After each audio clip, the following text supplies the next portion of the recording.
Maths एक ऐसा subject है जो सबसे ज़्यादा स्कोरिंग माना जाता है, क्योंकि इसमें अगर आपका आंसर सही है, आपकी स्टेप्स सही है, तो इसमें कोई भी टीचर आपका आधा एक नंबर भी नहीं काट सकता। और उसके लिए आपको अच्छे तरीके से इसे पढ़ना पड़ेगा। भले ही आप किसी भी क्लास में हो, आपकी मैथ्स अगर अच्छी हो गई तो वो आपके परसेंटेज को बहुत ही ज़्यादा इंप्रूव भी कर सकती है, लेकिन अगर आपके मार्क्स कम आए तो वो आपके परसेंटेज को बहुत ज़्यादा डाउन भी कर सकती है। हेलो गाइस, मैं हूं अभ्युदय शर्मा और आज हम लोग इसी बारे में बात करने जा रहे हैं कि मैथ्स को एक लेजेंड की तरह कैसे पढ़ा जाता है। तो देखो फ्रेंड्स, सबसे पहले तो ये बात जान लो कि क्लास 8 तक जितनी भी मैथ्स पढ़ाई जाती है वो बिल्कुल बिल्कुल ही बेसिक लेवल की होती है। बिल्कुल उसको एक आदमी अगर एक्सरसाइजेस को रट के चले जाए तो भी उसके मार्क्स 60 तक आ जाएंगे 80 में से।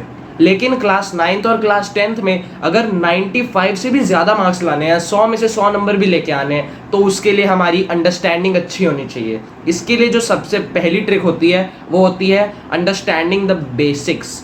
बेसिक कॉन्सेप्ट्स को अगर हम अच्छे तरीके से समझ गए, अच्छे तरीके से अंडरस्टैंडिंग हुई हमारी, तो हमें कोई रोक नहीं सकता। हमें दुनिया का कोई भी क्वेश्चन बना के दे देगा कोई, हम उसे आराम से सॉल्व कर लेंगे। तो इसी प्रकार हम अपनी अंडरस्टैंडिंग को कैसे स्ट्रॉन्ग कर सकते हैं, सबसे बेस्ट ट्रिक होती है विजुअलाइजेशन की ट्रिक। मतलब जैसे कि हम कोई भी कॉन्सेप्ट हमको टीचर पढ़ा रहे हैं, तो जैसे ही हमें लेक्चर चल रहा है, हमारी क्लास चल रही है, हमारी क्लास में क्लास पीरियड चल रहा है, मैम हमें सिखा रही हैं, हमें उस टाइम पे नोट्स बिल्कुल नहीं बनाने हैं।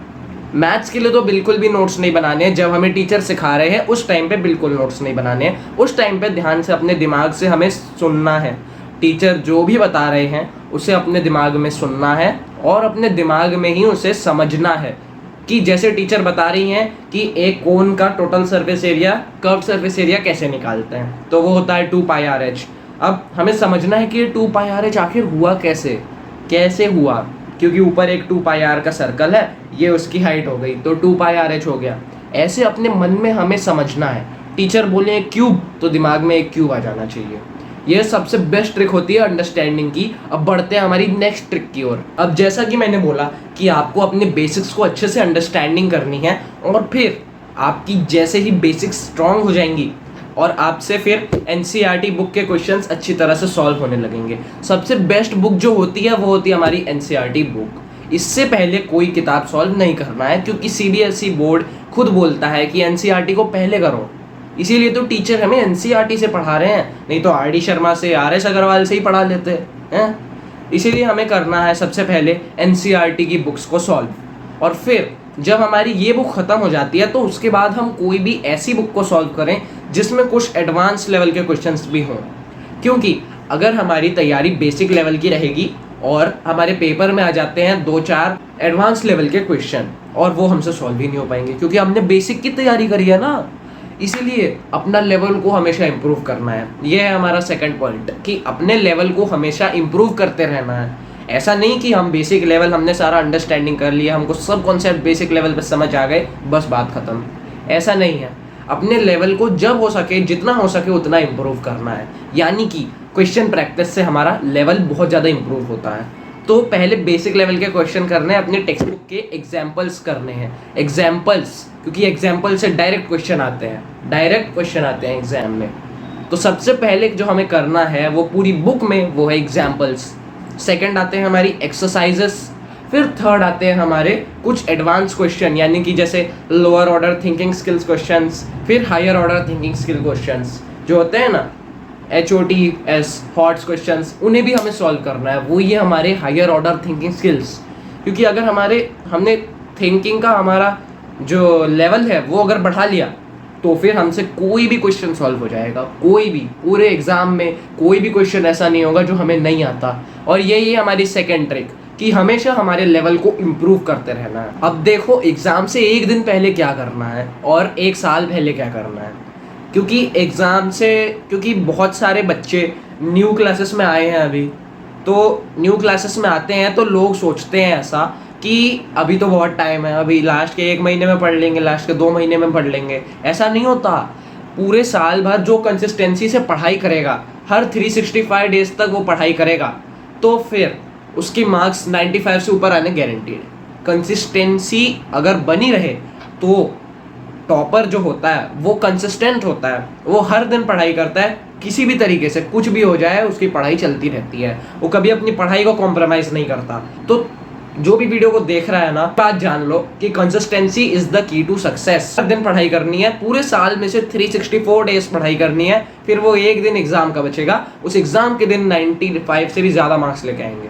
अब एग्जाम के एक दिन पहले क्या करना है? एग्जाम के एक दिन पहले हमें सैंपल पेपर नहीं करने हैं, किसी भी प्रकार के सैंपल पेपर हमें नहीं करने हैं, कोई कोचिंग के मॉड्यूल्स भी नहीं करने हैं। अब करना क्या है? सबसे पहले तो हमारी एनसीईआरटी की बुक में जितने भी कॉन्सेप्ट हैं सब अच्छे से रिवाइज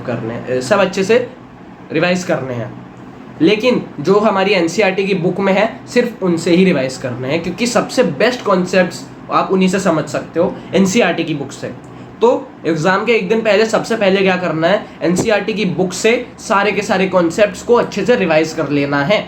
अब उसके बाद क्या करना है?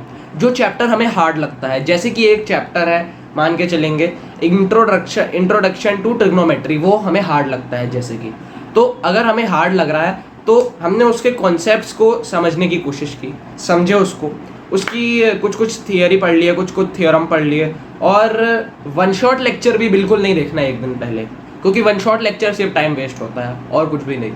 वो जिस बच्चे ने पूरे एक साल पढ़ाई नहीं की है तो वो एक दिन में क्या पढ़ लेगा?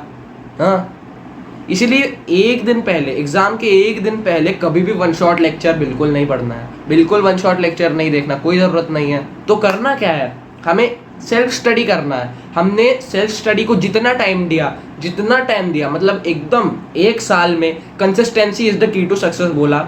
सेकंड जो आता है वो होता है सेल्फ स्टडी, मतलब ट्यूशन और कोचिंग और स्कूल, इन तीनों में से सबसे ज़्यादा टाइम हमें देना है सेल्फ स्टडी को। मतलब भले ही स्कूल ना जाओ, कोचिंग ना जाओ, ट्यूशन ना जाओ, लेकिन सेल्फ स्टडी करना ना भूलो, क्योंकि सेल्फ स्टडी मतलब अगर, क्योंकि कोचिंग में तुम्हें टीचर पढ़ा रहे हैं, ट्यूशन में तुम्हें टीचर पढ़ा रहे हैं, स्कूल में तुम्हें टीचर पढ़ा रहे हैं। अब टीचर पढ़ा रहे हैं, एग्जाम टीचर थोड़ी लिखेंगे, एग्जाम तो तुम्हें लिखना है। तुमने कब पढ़ा? टीचर ने पढ़ाया तुम्हें, तीनों जगह पे टीचर ने पढ़ाया, सर ने पढ़ाया, प्रोफेसर ने पढ़ाया, लेकिन तुमने खुद से कब पढ़ा? खुद से नहीं पढ़ोगे तो एग्जाम खुद से कैसे लिखोगे? तो सेल्फ स्टडी को ज़्यादा टाइम देना है हमेशा। ट्यूशन से भी ज़्यादा इंपॉर्टेंट है self study. Tuition, coaching, school, तीनों से सबसे ज़्यादा इंपॉर्टेंट है सेल्फ स्टडी। तो फ्रेंड्स, अगर आपने इन सारी ट्रिक्स को फॉलो कर लिया, आप गारंटीड लेजेंड बन जाओगे मैथ्स में। और लास्ट में हमेशा हायर ऑर्डर थिंकिंग स्किल्स के क्वेश्चन जरूर कर लेना, एडवांस लेवल के क्वेश्चन आपसे बनने लगेंगे। और अगर वो बनने लगे तो आप अपने स्कूल के एग्जाम तो एकदम चिंदी है, उसमें आपको 100 में से 100 मिल जाएंगे। हाँ, अगर ये वीडियो पसंद आई हो तो इसे अपने किसी भी दोस्तों के साथ शेयर कर देना, और वीडियो को ज़्यादा से ज़्यादा लाइक कर देना, क्योंकि लाइक करने से ज़्यादा लोगों तक वीडियो पहुंच जाएगी। और इसी तरह की वीडियो स्ट्रेटजीज़ के लिए चैनल को सब्सक्राइब करना ना भूलें। धन्यवाद। मैं हूँ अभ्युदय शर्मा। बाय।